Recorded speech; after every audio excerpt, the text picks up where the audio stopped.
Welcome to Your Yes-Filled Life. I'm Brenda Winkle, energetic leadership guide, psychic medium, and somatic coach for ambitious leaders who know their gifts are real and who want to stand fully in them.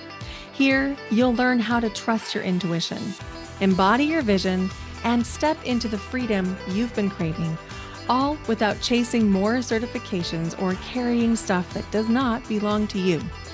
Every week, I'll share powerful practices and conversations with thought leaders and changemakers that help you transform your vision into embodied confidence, claim your gifts without apology, and lead with both clarity and freedom. Because your gifts aren't cute, they're powerful, they're real, and they're needed. Start today by downloading my free energy audit at brendawinkle.com/audit. It's the exact tool I use to track what's fueling me and what's draining me. It will help you discern between that hit of achievement and true joy so that you can lead with more clarity and impact.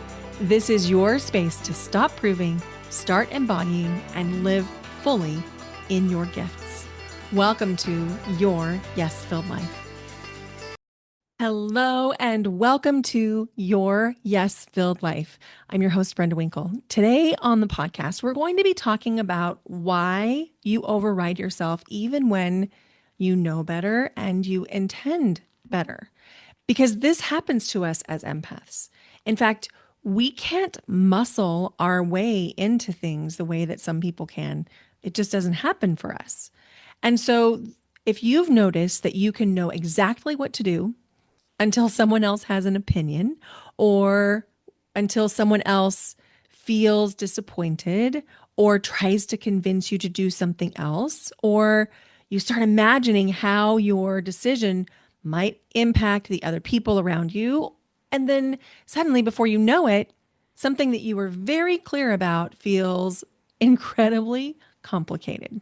Today, I want to talk about why that happens and what you can do with it, because I don't believe empaths have a clarity problem. That's not the issue. The issue is we have learned, we've been taught and rewarded for prioritizing other people's signals first and more than our own. Most people think that self-trust is about getting clearer, and in a certain way it is, but that's actually not what I see. The people that I work with, the empaths who come in all walks of life, we're talking from engineers to doctors, educators to stay-at-home moms. These people are thoughtful, intuitive, emotionally intelligent, very intelligent in general, probably educated, highly self-aware, very tuned in to themselves. They've done a lot of inner work. And they're also attuned to the people around them. They literally know what to do. The challenge isn't knowing. The challenge is staying connected to what they know when relationships, emotions, expectations, and other people's reactions enter the picture. And I get this. This is part of my journey too. I'm not immune to this. I am an empath. I am a very, very strong empath. I have what Crystal Clinny called the 6 empath tracks. I'll put a link to that podcast episode where she talks about that. I have all 6 of those tracks. I also have all of the clairs, and I also am a medium. And so when I say I'm very sensitive, I mean I am very, very sensitive. And so this stuff impacts me too. I am literally teaching what I wish someone could have taught me years ago. It would have saved me a lot. But then again, I wouldn't be here right now talking to you, so I don't regret a thing. But I just want you to know this is not coming from a place of judgment or superiority. This is coming from, this is what I wish someone would have told me. So let's talk about what's actually happening. You know what you want, or you've maybe made a decision, and then the next thing you know, your attention shifts because somebody says something, or you might even start anticipating what someone might say, how they might feel, how someone else might react, if someone will be disappointed, if someone will be mad. And then you start to wonder, am I selfish? Am I missing something here? And before you know it, your own knowing gets much, much quieter than what everyone else is saying to you. And it's not because you're not intuitive. In fact, it's the opposite. You're incredibly intuitive, which is why this becomes very confusing. Now, I've been talking recently in my speaking commitments about the difference between empathy and intuition. And I won't go into it in depth here, but there is a difference between empathy and intuition. And if we don't discern where empathy is from what our intuition is saying, we can make misaligned choices because your intuition is your GPS. It's your internal GPS. And your intuition is connected to your emotions. It's connected to things that you feel in your body. And depending on how your intuition comes in, you could see things or hear things or imagine things in your mind's eye or just know things. And if you have a strong ability as an empath, what can easily happen is the other people say things, or maybe even they just sort of transmit their feelings. They might not even say it. And you pick it up and it's louder than your own internal signal. And this is true for you whether you are a bio empath, meaning you were born with empath abilities, or if you were an environmental empath because you needed to develop these skills as a way to stay safe and create some predictability in a childhood that was either chaotic or unpredictable or even abusive. And in my work, I have not found there to be a tremendous difference in the way that we deal with and manage empathy, whether you're a bio empath or an environmental empath. And in my case, I'm both. I have CPTSD and have no memory of not having my psychic, intuitive, and empath abilities. I don't remember not having them. I always have had them.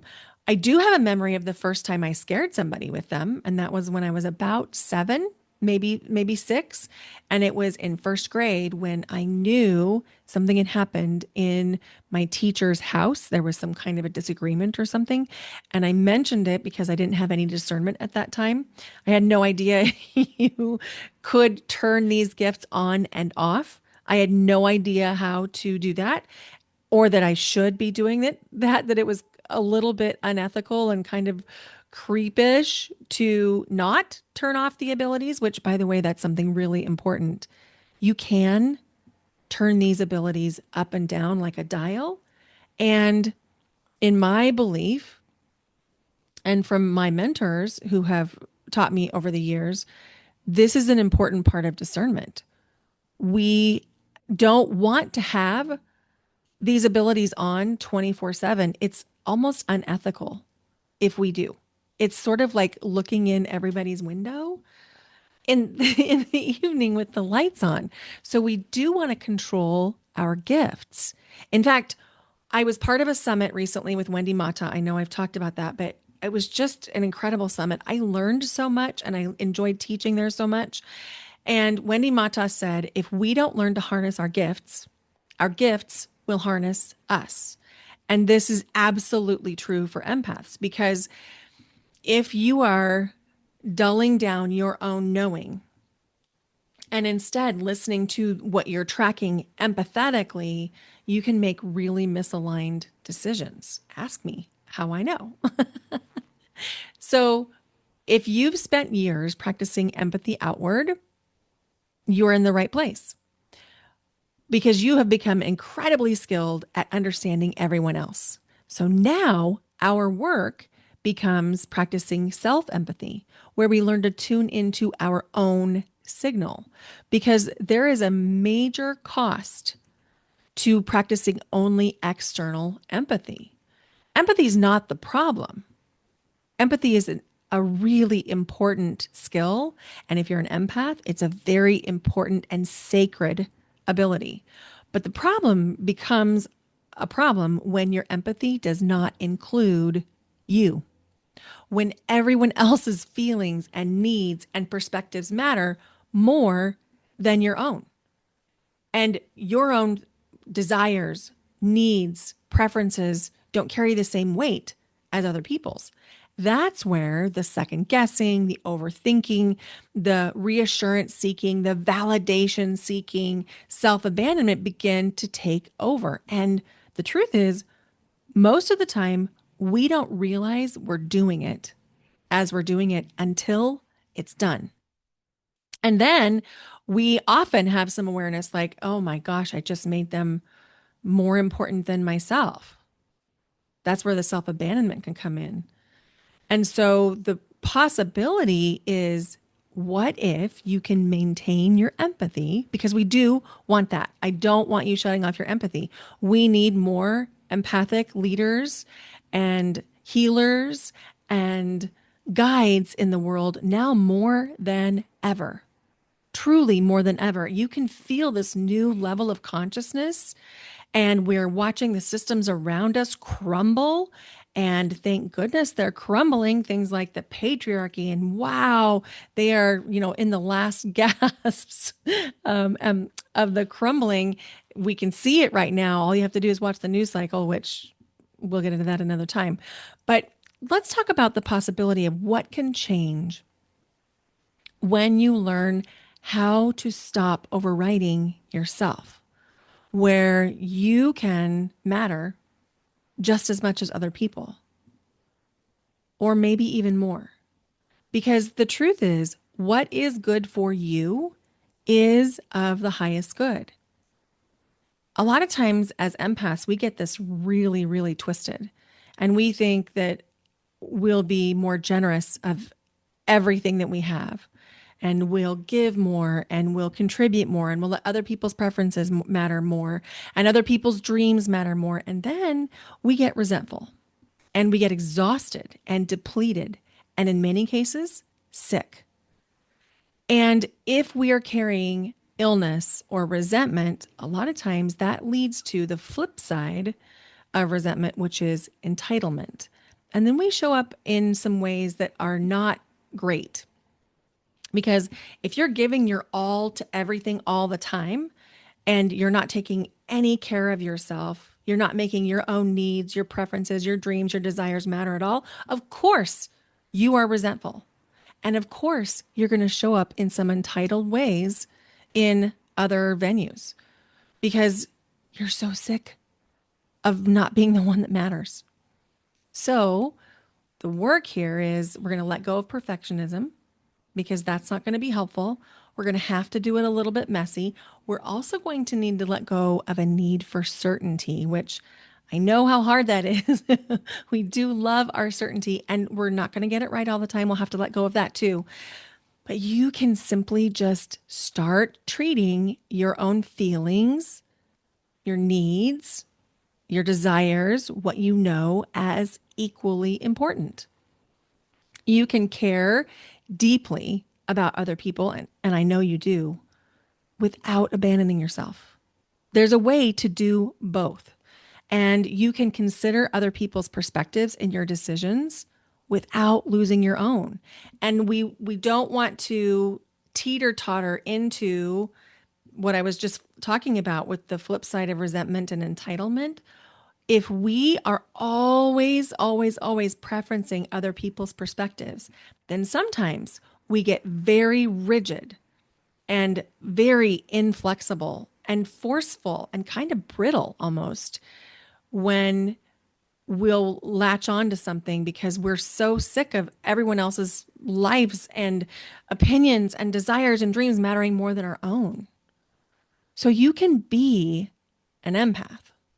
You can have a deep level of empathy and compassion without carrying everyone else's emotional experiences, without making yourself responsible for their emotions, for their happiness.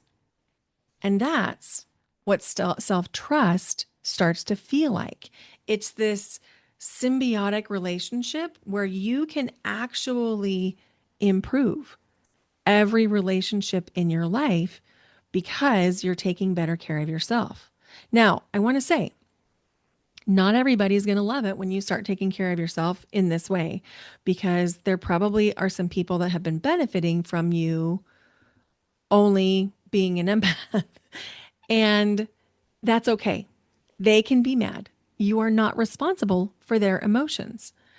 And I do want to talk to you about this because if you're going into it with the idea that everyone has to be happy about this before you do it, you will never do it, because there are going to always be some people that don't want you to evolve, that don't want you to grow, because they're really benefiting from you doing exactly what you're doing.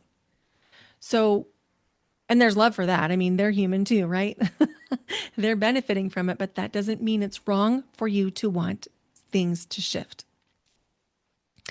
And what I've discovered over working with hundreds of empaths is that when you learn to trust yourself again, that's the unlock. It's not going to repattern this all overnight. I don't want you to think that. This is not a box that gets checked. This is not, I'm going to learn how to do something in a class or even in a seminar or a course. This is going to be a lifelong practice for you as an empath.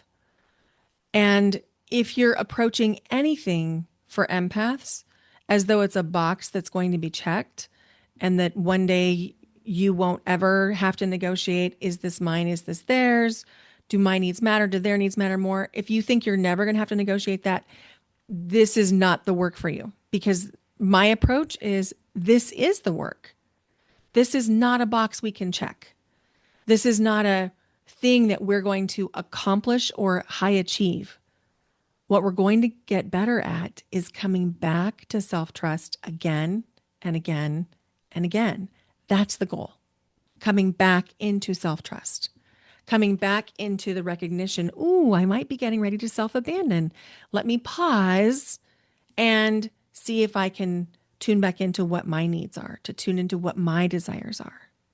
So I'm teaching a free masterclass on June 25th.